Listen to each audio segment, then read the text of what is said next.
नमस्कार साथियों, यह वीडियो देश के प्रत्येक शिक्षक व शिक्षिका के लिए बहुत जरूरी है।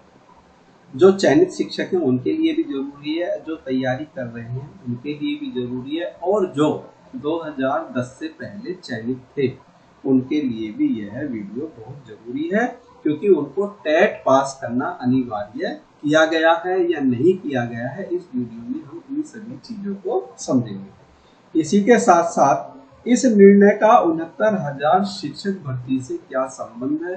69,000 शिक्षक भर्ती के सभी अभ्यर्थी इस निर्णय के माध्यम से अपनी स्थिति को इस वीडियो में समझेंगे।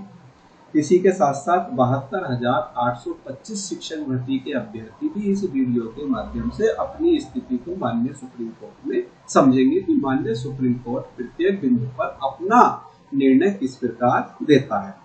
इसी के साथ साथ किसी भी राज्य के शिक्षक शिक्षिका यदि भर्ती से संबंधित हैं या भर्ती से जुड़े हुए हैं तो वे भी इस वीडियो के माध्यम से अपनी स्थिति को समझेंगे। इसी के साथ साथ माननीय सर्वोच्च न्यायालय अनुच्छेद 142 का प्रयोग कैसे करता है, सभी बिंदुओं का निस्तारण कैसे करता है, संविधान का पालन भी होता है, नियम कानूनों का भी पालन होता है और अनुच्छेद 142 के तहत भी निस्तारण होता है। तो इस चीज के बारे में भी हम इस वीडियो में समझेंगे।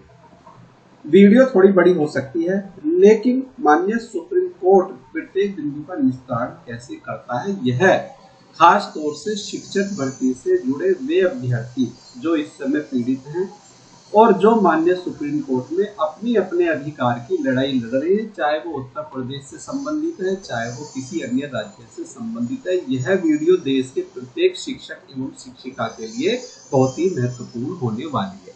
तो चलते हैं वीडियो में आगे।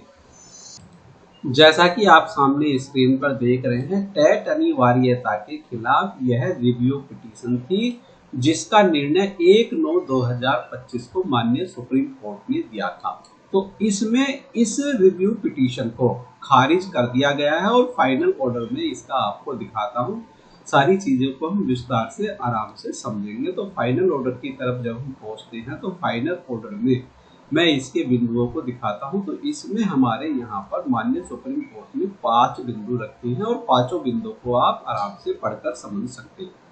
5 बिंदुओं में सबसे लास्ट में जैसे चौथे नंबर के बिंदु है the review petitions stand dismissed, तो इसको डिसमिस्ड कर दिया गया है, यानी कि खारिज कर दिया गया है। तो इसके बाद फिर 2026 में माननीय सुप्रीम कोर्ट ने इसमें क्या निर्णय दिया है, अब उसकी तरफ चलते हैं। तो सबसे मेन चीज थी जो टेट के लिए राहत नियुक्त शिक्षकों द्वारा मांगी गई थी, उनको राहत इसमें नहीं दी गई, तो उसके खिलाफ फिर ये दोबारा रिव्यू पिटीशन डाली गई थी। तो इसको एक नजर में देखते हैं।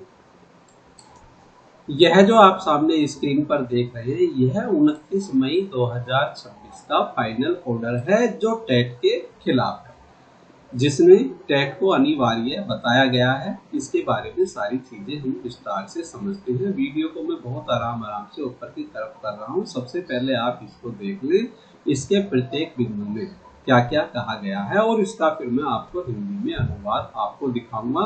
वीडियो ज्यादा लंबी ना हो, इसलिए इसमें मैं आपको केवल अंग्रेजी वाली चीजें आपको दिखाता चल रहा हूँ। इसमें 18 या 17 पेज की यह पीडीएफ है। तो इस पीडीएफ के माध्यम से हम सारी चीजों को विस्तार से समझेंगे। और यदि किसी हमारे चयनित शिक्षक भाई या शिक्षिका बहन को कोई दिक्कत हो तो आप इसका फोटो खींचकर या स्क्रीनशॉट लेकर चीजों को आराम से समझ सकते हैं अपने अपने अनुसार कौन कौन से बिंदु इसमें है। तो मैं सबसे पहले आपको फाइनल डिसीजन की तरफ इसमें ले जाने वाला हूँ। फाइनल डिसीजन में क्या कहा है और प्रत्येक बिंदु के अनुसार माननीय सुप्रीम कोर्ट में क्या क्या निर्णय दिया गया है। तो एक एक करके हम चल रहे हैं। 6 पेज हमारे कवर हो चुके हैं, 7वें पेज की तरफ हम चल रहे हैं। तो सबसे पहले मुझे सुप्रीम कोर्ट का ऑर्डर इसलिए दिखाना जरूरी है ताकि आपका विश्वास बना रहे, क्योंकि यूट्यूब चैनलों पर इधर उधर की चीजों को दिखाते हैं और समय आपका बर्बाद होता है। तो सबसे पहले मैं आपको ऑथेंटिक तरीके से माननीय सुप्रीम कोर्ट का ऑर्डर आपके सामने दिखा रहा हूं और इसको दिखने के बाद इसके बारे में सारी चीजें मैं आपको हिंदी में विस्तार से एक एक चीज आपको इसी तरह पीडीएफ के फॉर्मेट में ही उसको दिखाने वाला हूं। तो हमारे पेज नंबर 9 तक हम आ गए हैं और आगे हम चल रहे हैं 10वें पेज की तरफ। तो एक एक पेज के हिसाब से आप देख लें कि प्रत्येक पेज पर प्रत्येक बिंदु में क्या क्या चीजें इसमें लिखी हुई हैं, और आगे हम हिंदी में इसका अनुवाद आपको करके बताने वाले हैं। तो एक एक चीज को पहले हम देख लेते हैं ताकि विश्वास हमारा बना रहे। तो पेज हमारे 13 हो चुके हैं, बस 4 पेज अभी बाकी हैं। तो एक एक करके हम देखते हैं। माननीय सर्वोच्च न्यायालय ने बड़ा अच्छा डिसीजन इसमें दिया है, एक एक चीजों को क्लियर किया है, और क्यों किया है उसका भी सारे कारण इसमें स्पष्ट किए गए हैं। और चयनित अभ्यर्थियों के लिए टेट क्यों जरूरी है वो भी चीजें इसमें बताई गई हैं, और उनके भविष्य का भी ख्याल माननीय सर्वोच्च न्यायालय ने किया है। तो न्यू दिल्ली मई 29, 2026 का यह निर्णय है। डॉक्टर माननीय न्यायाधीश दीपांकर दत्ता जी और माननीय न्यायाधीश मनमोहन सिंह जी की बेंच ने यह दिया है। अब हम इसके हिंदी निर्णय की तरफ आते हैं। इसका हिंदी अनुवाद क्या है? जैसा कि आप सामने स्क्रीन पर देख ही रहे हैं, हिंदी में अनुवाद हमने पीडीएफ में किया हुआ है। तो इसको हम दिखाते हैं टेट अनिवार्य। तो ये केस जो डला हुआ था state of UP and others बनाम अंजुमन ई तालीम ट्रस्ट एंड अदर्स के नाम से यह डला हुआ था। तो इसकी जो मुख्य सिविल अपील है ये आप सुप्रीम कोर्ट की साइट पर देख सकते हैं। वहां से आप पीडीएफ डाउनलोड करके भी अपने पास सुरक्षित रख सकते हैं, या पीडीएफ के माध्यम से हिंदी में सारी चीजों को आप समझ सकते हैं।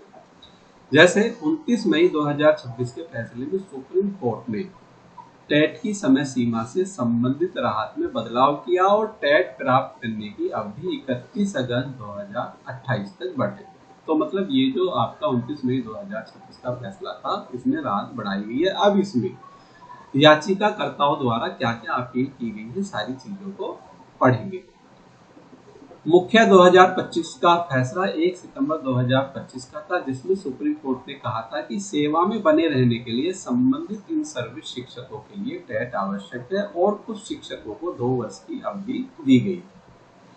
तो यहाँ इसके बाद 1/9/2025 का फैसला है जो मैंने आपको पहले दिखाया था। तो सुप्रीम कोर्ट ने रिव्यू पिटीशन पर विचार किया, याचिका दाखिल करने में हुई देरी को कोर्ट ने माफ कर दिया, लेकिन मामले में मूल फैसले को बदलने का कोई आधार नहीं माना, इसलिए सभी रिव्यू पिटीशंस को खारिज कर दिया गया। साथ ही इस मामले से जुड़े जो भी अंतरिम आदेश लंबित थे उनका भी निपटारा कर दिया।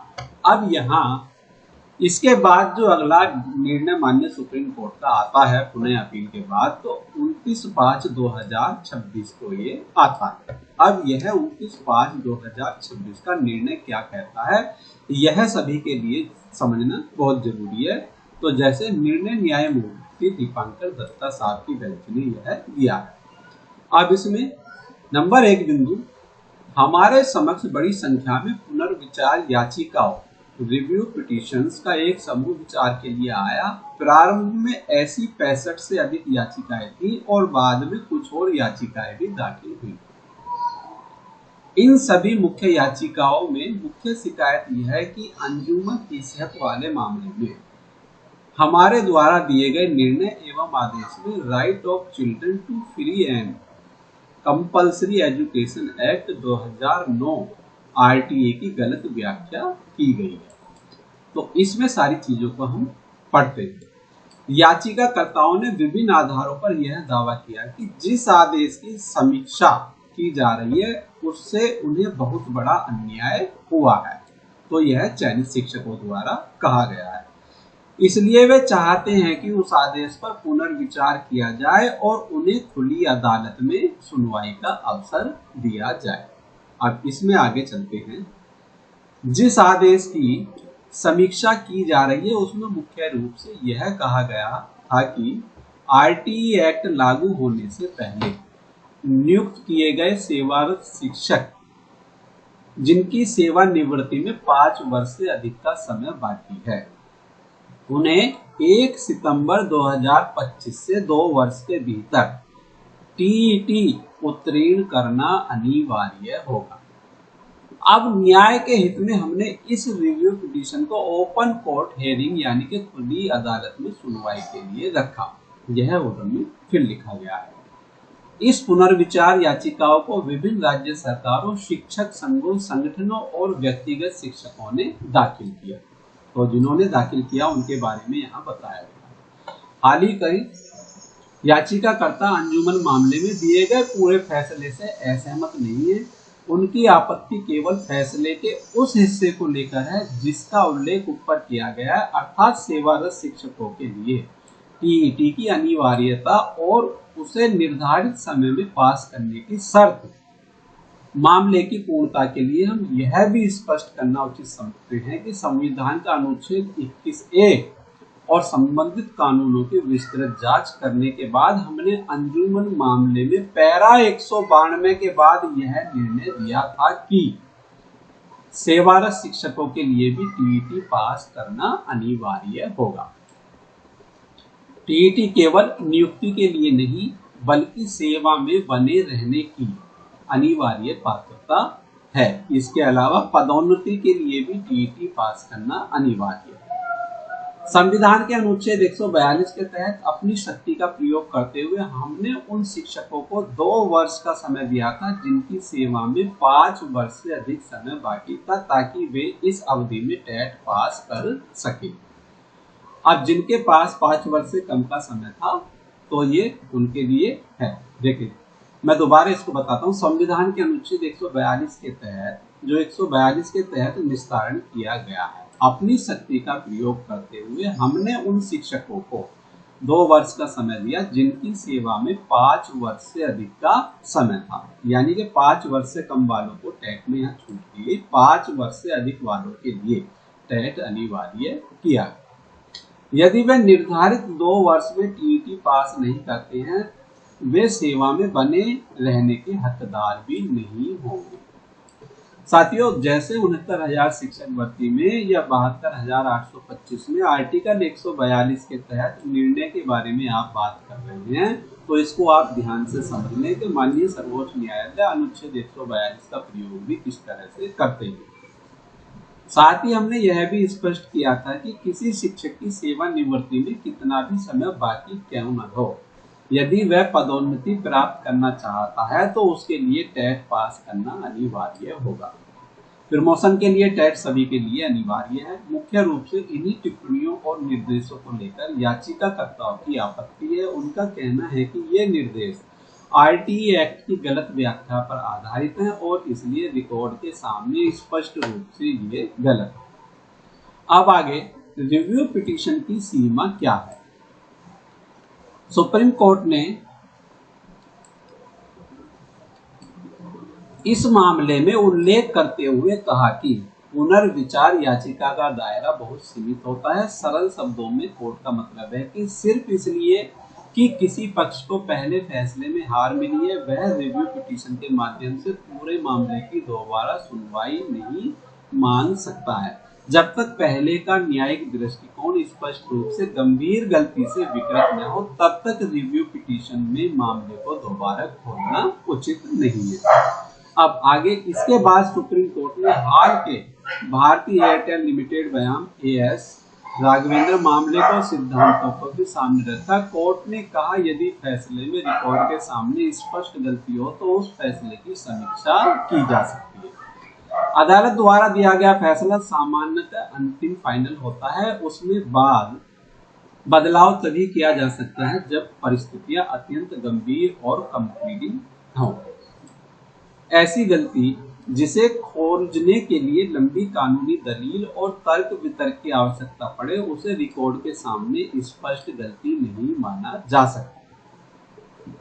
इसके बाद रिव्यू पिटीशन के माध्यम से किसी गलत निर्णय को फिर से सुनकर सुधारना सामान्यतः स्वीकार्य नहीं है और रिव्यू पिटीशन को अपील का दूसरा रूप नहीं बनाया जा सकता है और रिव्यू के नाम पर उन प्रश्नों को फिर से नहीं उठाया जा सकता जिन पर अदालत पहले ही विचार करके निर्णय दे चुकी है।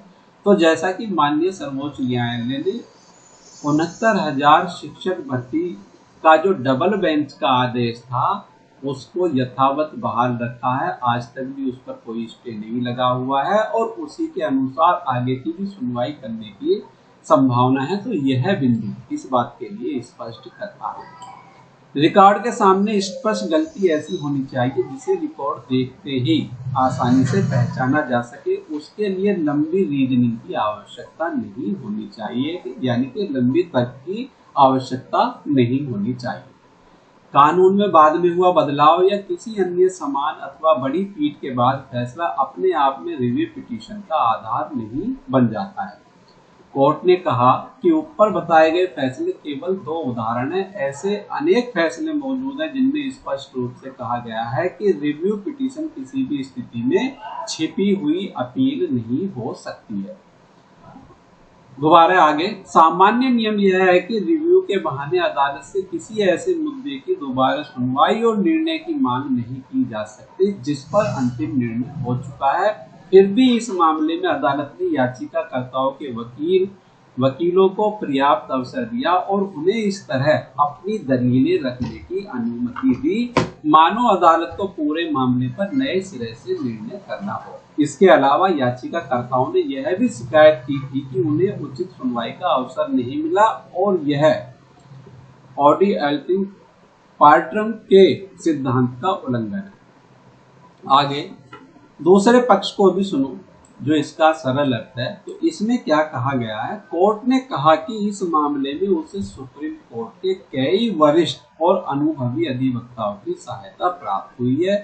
इनमें वरिष्ठ वकील और अन्य अधिवक्ता शामिल थे जिन्होंने अलग अलग याचिकाओं की ओर से अपनी दलीलें प्रस्तुत की। अब जो दलीलें थी उस पर एक नजर मारते हैं क्या क्या दलीलें थी। जैसे सभी वरिष्ठ अधिवक्ताओं और अधिवक्ताओं की दलीलें सुनने के बाद उनकी मुख्य आपत्तियां और दलीलों को 5 बिंदुओं में सीमित किया जा सकता है। अब जो इनके 5 बिंदु हैं, जैसे याचिकाकर्ताओं की पहली दलील यह है कि आरटीई एक्ट 2009 जो 1 अप्रैल 2010 से लागू हुआ तथा उसके बाद 2017 में किए गए संशोधन को उन शिक्षकों पर पिछली तारीख से लागू नहीं किया जा सकता जिनकी नियुक्ति 1 अप्रैल 2010 से पहले हो चुकी थी। अर्थात उनका कहना है कि आरटीई एक्ट 2017 का संशोधन पुराने नियुक्त शिक्षकों पर लागू करके उनमें टेट पास करने की शर्त नहीं लगाई जा सकती है। अगला बिंदु, दूसरी दलील में national council for teacher education act 1993 NCT act की धारा 12A के प्रथम प्रावधान का सहारा लिया गया। याचिकाकर्ताओं का कहना है कि जो शिक्षक एनसीटी अमेंडमेंट एक्ट 2011 लागू होने से पहले नियुक्त हो चुके थे उन्हें केवल इसलिए सेवा से हटाया नहीं जा सकता कि वे एनसीटी द्वारा बाद में निर्धारित की गई किसी नई योग्यता को पूरा नहीं करते। अगला बिंदु, तीसरी और महत्वपूर्ण आपत्ति यह है कि सेवा में पहले से कार्यरत शिक्षकों के लिए टेट अनिवार्य करना मनमाना, अनुचित और अन्यायपूर्ण है। इन शिक्षकों की नियुक्ति उस समय लागू सेवा नियमों और नियमावली के अनुसार हुई थी जब टेट पास करना अनिवार्य योग्यता नहीं था। इसके अलावा कुछ राज्यों में शिक्षकों को टेट की इस आवश्यकता से स्पष्ट रूप से छूट भी दी गई। याचिकाकर्ताओं का कहना है कि बाद में आरटीई एक्ट और विशेष रूप से उनकी धारा 23 की गलत न्यायिक व्याख्या करके शिक्षकों के कैरियर के बीच टेट को अनिवार्य योग्यता बना देना सेवा कानून के एक महत्वपूर्ण सिद्धांत का उल्लंघन है। वह सिद्धांत यह है कि नियुक्ति के बाद सेवा की शर्तों में ऐसा बदलाव जिससे कर्मचारियों को गंभीर नुकसान हो सामान्यतः नहीं किया जा सकता है। आगे अगला बिंदु, चौथी दलील यह है कि 23 अगस्त 2010 को एनसीटी द्वारा जारी अधिसूचना के पैरा 4C में कक्षा 1 से कक्षा 8 तक पढ़ाने वाले उन शिक्षकों को न्यूनतम योग्यता की शर्त से छूट दी गई थी जिसकी नियुक्ति उक्त अधिसूचना जारी होने से पहले हो चुकी है। इस न्यूनतम योग्यता में टेट पास करने की योग्यता भी शामिल थी। अर्थात याचिकाकर्ताओं का कहना है कि पुराने शिक्षकों को टीईटी अनिवार्यता से पहले ही छूट दी गई थी। अगला बिंदु, अंत में अन्य सभी दलीलों को प्रभावित किए बिना कुछ याचिकाकर्ताओं ने यह भी कहा कि सुप्रीम कोर्ट ने अंजुमन मामले में पैरा 217 में टीईटी पास करने के लिए जो 2 वर्ष का समय दिया है वह बहुत कम है, यह भी कहा है। इसलिए उन्होंने कोर्ट से मांग की कि टेट प्राप्त करने के लिए अतिरिक्त उचित समय दिया जाए।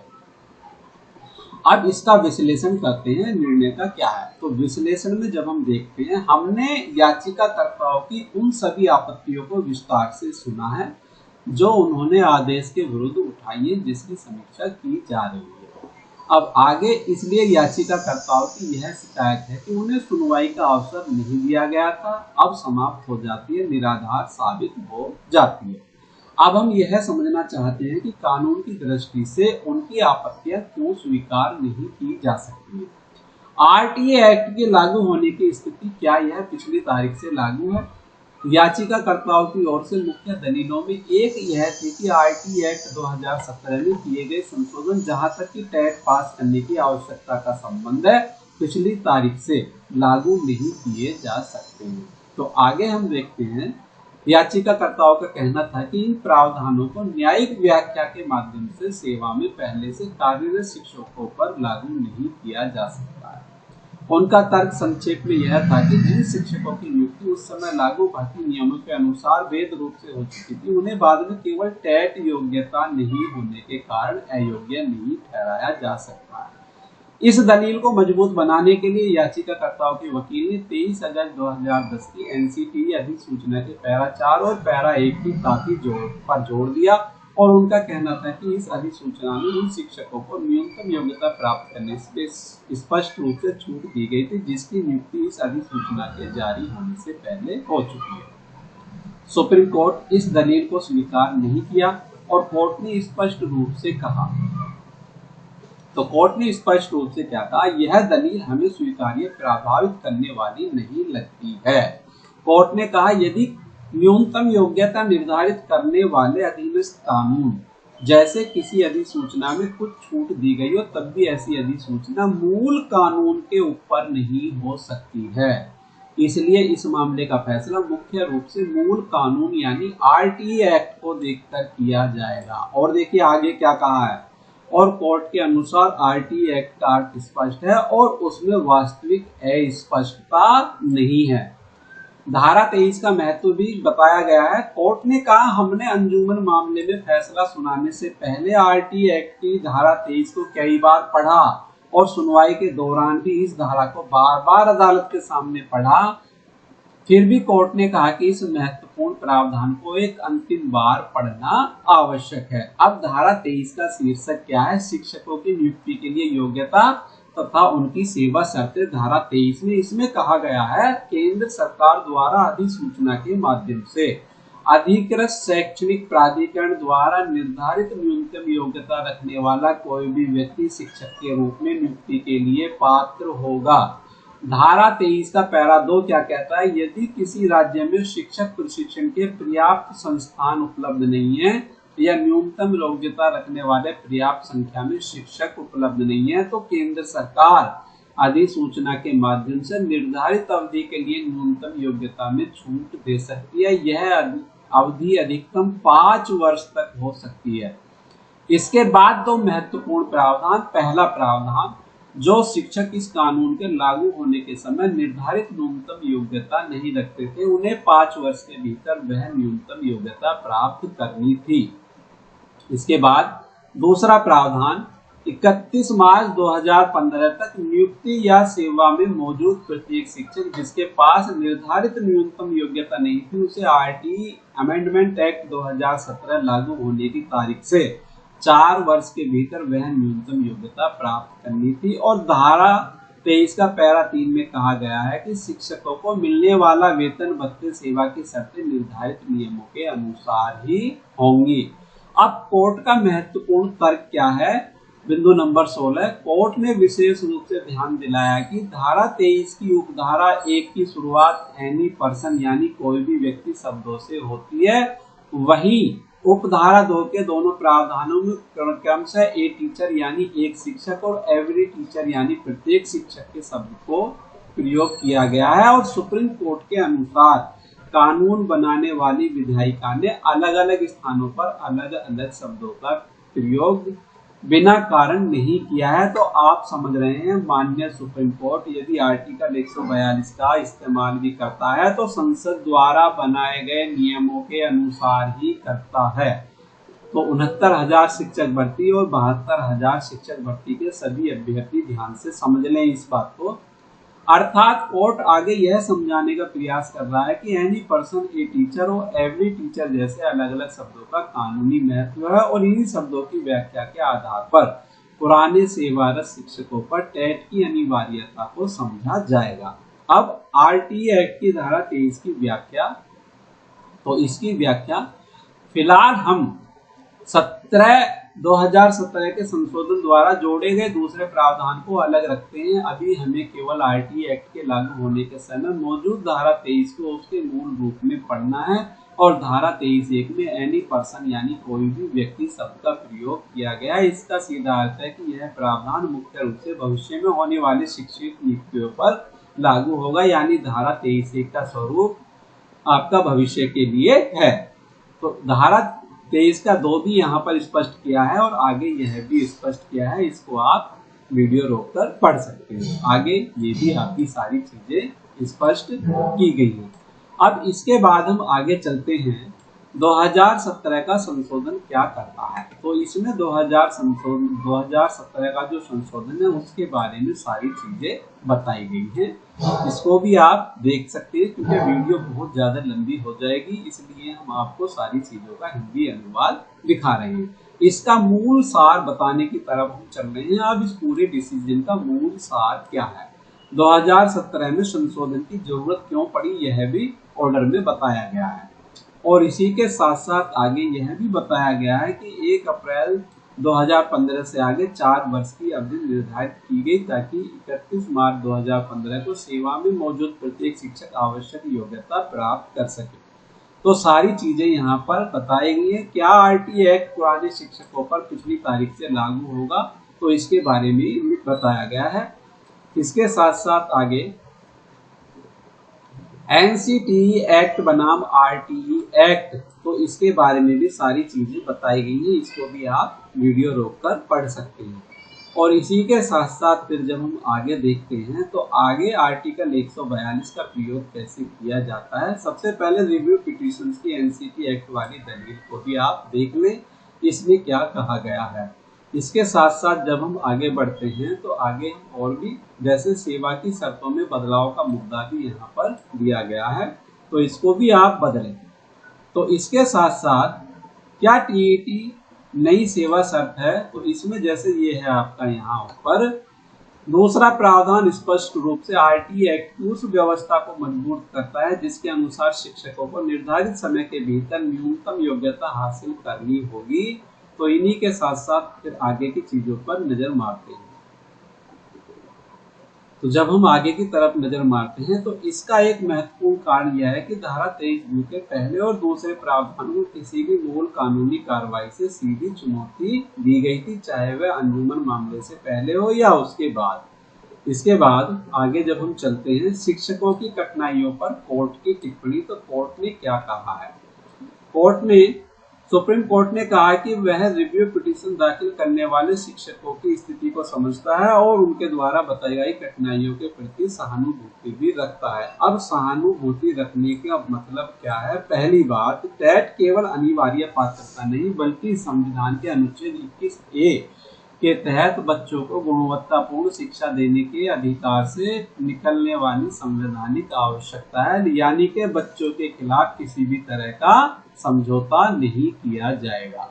दूसरी बात, किसी कानून को लागू होना अपने आप में कोई बुराई नहीं माना जा सकता है। आगे सबसे महत्वपूर्ण निष्कर्ष, तरह के संशोधन के रिट्रोस्पेक्टिव होने के मुद्दे पर ऊपर दिए गए कानूनों को देखते हुए सुप्रीम कोर्ट ने कहा कि धारा 23 को शिक्षकों के लिए सर्विस कंडीशन के रूप में नहीं देखा जा सकता है। कोर्ट की राय क्या है, टीईटी की अनिवार्यता को शिक्षकों की नियुक्ति के बाद लगाई गई कोई नई सेवा शर्त नहीं माना जा सकता है। शिक्षकों को हटाने का जनहित पर प्रभाव, तो यहाँ सुप्रीम कोर्ट में इसमें विभिन्न राज्य सरकारों की ओर से यह दलील दी गई कि यदि सेवा में कार्यरत शिक्षकों के लिए टेट पास करना अनिवार्य किया जाता है और इसके लिए केवल निर्धारित 2 वर्ष का समय दिया जाता है, तो बड़ी संख्या में शिक्षक टेट पास न कर पाने के कारण सेवा में बने रहने के लिए अयोग्य हो सकते हैं। अब यहाँ इसमें क्या कहा गया है, आगे देखिए। एक एक बिंदु को आप नजर मारकर देख सकते हैं। इसी के साथ जब हम आगे देखते हैं फाइनल डिसीजन की तरफ आते हैं, अंतिम निर्णय में क्या कहा गया है। तो जैसे जैसे हम आगे चलते हैं, देखिए सुप्रीम कोर्ट में बहुत महत्वपूर्ण बात कही। अब सुप्रीम कोर्ट ने क्या कहा है, आरटीई एक्ट बच्चों को केंद्र में रखकर बनाया गया कानून है और इसकी व्याख्या भी बच्चों के हित को ध्यान में रखकर की जानी चाहिए। अर्थात शिक्षकों की नौकरी बच्चों के शैक्षिक भविष्य की कीमत पर सुरक्षित नहीं की जा सकती। यहाँ बच्चों का भविष्य ध्यान में रखा गया है। कोर्ट का निष्कर्ष क्या है, कोर्ट का निष्कर्ष, इसलिए सुप्रीम कोर्ट को उस पुराने आदेश में कोई गलती नहीं मिली जो 2025 में दिया गया है।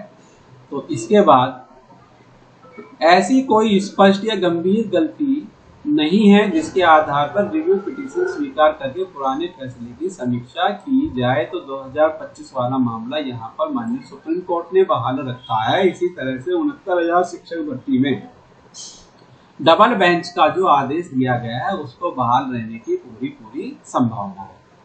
व्यवहारिक समस्या क्या है, व्यवहारिक समस्या आपने समझ ली, तो इसमें सारी चीजों को आप देख सकते हैं। अब इसके सार की तरफ आते हैं, फाइनल सार क्या है। तो फाइनल सार की जब हम आते हैं तो जो जैसे दी गई राहत क्या है, तो बच्चों के प्रारंभिक शिक्षा में निरंतरता बनाए रखना सर्वोच्च महत्व का विषय है। इसी कारण सुप्रीम कोर्ट ने सीमित राहत देना उचित समझा और कोर्ट ने एक बार फिर संविधान के अनुच्छेद 142 के तहत अपनी शक्ति का प्रयोग करके शिक्षकों को ट्रैक प्राप्त करने के लिए पहले निर्धारित समय सीमा को बढ़ाने का निर्णय लिया। यानी कि माननीय सुप्रीम कोर्ट ने अनुच्छेद 142 का प्रयोग भी किया और एनसीटीई की गाइडलाइन का भी यहाँ प्रयोग किया गया है। सारी चीजों को समझकर यह निर्णय दिया गया। सबसे महत्वपूर्ण आदेश, कोर्ट ने कहा कि टीईटी परीक्षा संबंधित अधिकारियों द्वारा जल्द से जल्द आयोजित की जानी चाहिए। तो यह भी यहाँ कहा गया है। तो सारी चीजें आप देख सकते हैं। इसके बाद अर्थात पहले टेट पास करने की अंतिम तिथि 31 अगस्त 2027 थी, अब 31 अगस्त 2028 कर दी। इसके बाद यानी सेवारत शिक्षकों को 1 वर्ष का अतिरिक्त समय दिया गया है। राज्यों को भी निर्देश दिए गए हैं। राज्यों को सबसे मेन निर्देश दिया, टेट परीक्षा नियमित रूप से आयोजित की जाए, यानी कि लगातार आयोजित की जाए। संभव हो तो वर्ष में 2 बार करा दें। ठीक है, इसके बाद आगे चलते हैं। आगे कोई और समय सीमा इसमें नहीं मिलेगी। 2028 के बाद कोई समय सीमा मिलने वाली नहीं है। तो जिन शिक्षकों की 5 साल से ज्यादा नौकरी बची हुई है और उनका टेट किसी कारण से क्लियर नहीं हो पाता है, तो उनको सेवा से बाहर कर दिया जाएगा। यह बात स्पष्ट इस निर्णय में हो गई है। ऊपर बताए गए समित बदलाव के साथ अर्थात टेट प्राप्त करने की समय सीमा को 31 अगस्त 2027 से बढ़ाकर 31 अगस्त 2028 करने के बाद सभी रिव्यू पिटीशन को खारिज कर दिया गया। यह निर्णय 29 मई 2026 नई दिल्ली माननीय न्यायमूर्ति दीपांकर दत्ता और माननीय न्यायमूर्ति मनमोहन सिंह की पीठ द्वारा दिया गया। अब इसका जो संपूर्ण निर्णय का सार या अर्थ है, एक नजर में उसको समझ लेते हैं। सुप्रीम कोर्ट ने रिव्यू पिटीशन पर विचार किया, याचिका दाखिल करने में हुई देरी को कोर्ट ने माफ कर दिया, लेकिन मामले को मूल फैसले से बदलने का कोई आधार नहीं माना, इसलिए रिव्यू पिटीशन को खारिज कर दिया गया। साथ ही इस मामले से जुड़े जो भी अंतरिम आवेदन लंबित थे उनका भी निपटारा कर दिया। रिव्यू पिटीशन खारिज होने का अर्थ है कि पहले दिया गया सुप्रीम कोर्ट का फैसला 1/9/2025 बरकरार है और रिव्यू पिटीशन में याचिकाकर्ताओं ने मुख्य रूप से टेट की अनिवार्यता वाले फैसले को चुनौती दी थी। उन्होंने कहा था कि आरटीई एक्ट की व्याख्या गलत हुई और सेवारत शिक्षकों पर टीईटी की शर्त लागू करना उचित नहीं है। तो सारी चीजें आप, मैं समझता हूँ, समझ ली हैं और समझने के बाद 69,000 शिक्षक भर्ती के और 72,000 शिक्षक भर्ती के सभी अभ्यर्थियों ने इन सभी चीजों को एक एक करके समझ लिया है। और जो हमारे चयनित अभ्यर्थी हैं, जो हमारे चयनित साथी हैं, शिक्षिकाएं हैं, उन्होंने भी इस ऑर्डर को सारे को समझ लिया होगा। तो मैं समझता हूँ आपकी अभी कोई समस्या नहीं बची हुई है। यदि आज के बाद भी कोई समस्या आपकी बनती है तो हमें कमेंट बॉक्स में लिखें। आपकी समस्या पर सही से सही निष्कर्ष और जवाब के साथ आपको उत्तर दिया जाएगा। इसके बाद इस लाइन को और पढ़ लेते हैं। यह रिव्यू जजमेंट पुराने शिक्षकों को उस मुख्य दलील को भी खारिज कर रहा है जो हमारी नियुक्ति के समय टेट जरूरी नहीं था, इसलिए बाद में टेट अनिवार्य करना सेवा शर्त बदलता है। तो जो 69,000 शिक्षक भर्ती में बीएड वाला मामला चल रहा है, तो बीएड वाले मामले में भी इस तरह का कोई निर्णय लिया जा सकता है और बीएड वाले अभ्यर्थियों को आर्टिकल 142 का प्रयोग करते हुए माननीय सुप्रीम कोर्ट यहाँ ब्रिज कोर्स करने की अनुमति दे सकता है। जो ब्रिज कोर्स कर लेंगे उनको 69,000 शिक्षक भर्ती में पात्र माना जा सकता है। सुप्रीम कोर्ट का कहना है कि आरटी एक्ट की धारा 23 में शुरू से ही सेवारत शिक्षकों के लिए न्यूनतम योग्यता प्राप्त करने की व्याख्या थी, व्यवस्था थी। 2017 का संशोधन केवल उन शिक्षकों को अतिरिक्त समय देने के लिए था जो निर्धारित अवधि में योग्यता हासिल नहीं कर पाए। तो सारी चीजें हमने समझ ली। टेट अनिवार्य रहेगा, ये सारी चीजें हम क्लियर कर चुके हैं। अब सारी चीजों पर हमने नजर मार ली है। जानकारी आपको अच्छी लगी है तो वीडियो को लाइक करें। अब 31 अगस्त 2028 के बाद जिन पुराने शिक्षकों ने टेट नहीं पास किया उसके साथ वास्तव में क्या होगा, क्या वे नौकरी से बाहर होंगे, यही इस फैसले का सबसे महत्वपूर्ण अगला पहलू है। तो साथियों, आगे जो भी इस टेट से संबंधित जानकारी या 69,000 शिक्षक भर्ती से जानकारी या 72,000 शिक्षक भर्ती से जानकारी हमें मिलेगी, तो इसके बारे में आपको विस्तृत रूप से इसी तरह से बताया जाएगा। तो जुड़े रहिए हमारे साथ, मिलते हैं नई अपडेट में। जय हिंद, जय भारत, धन्यवाद साथियों।